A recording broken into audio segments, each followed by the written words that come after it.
Abraham, ఇస్సాకు, యాకోబులకి నువ్వు ప్రమాణం చేసిన వాగ్దాన దేశానికి మమ్మల్ని ఎట్లయినా తీసుకెళ్ళయ్యా అని ప్రార్థన చేశారు. కానీ ప్రభువా మేము నీకు నివాస స్థలంగా ఉంటాము అని ప్రార్థన చేయలేదు.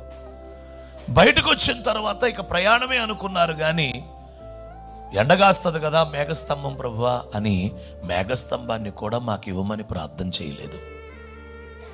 రాత్రి వేళ నడవాలి కదా, మాకు మరి టార్చ్ లైట్లు కావాలి కదా, అందుకు మేఘస్తంభాన్ని ఇవ్వయ్యా అగ్నిగా ఉండి అని కూడా అడగలేదు, ప్రార్థన చేయలేదు.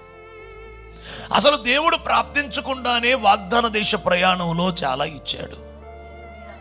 హల్లెలూయా. మనం అనుకుంటాం ప్రార్థిస్తేనే ఇస్తాడు అని.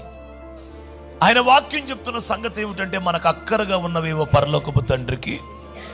చాలామంది సోనా మసూరి బియ్యమే అక్కరగా ఏమో అనుకుంటారు. బాసుమతో సోనా మసూరియో, లేకపోతే వస్త్రాలో, లేకపోతే ఏ మాంసమో, లేకపోతే ఏ ఇల్లో మా అక్కర అనుకుంటారు. అలా అనుకుంటే ఇశ్రాయేలు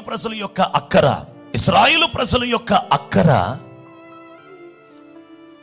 కేవలం భౌతిక సంబంధమైనదే కాకుండా ఆత్మ సంబంధమైనదిగా ఉండునట్లు దేవుడు వారికి మేఘస్తంభాన్ని ఇచ్చాడు. మన పితరులందరూ మేఘము కింద ఉండిరి అని రాసి ఉంటది. హల్లెలూయా.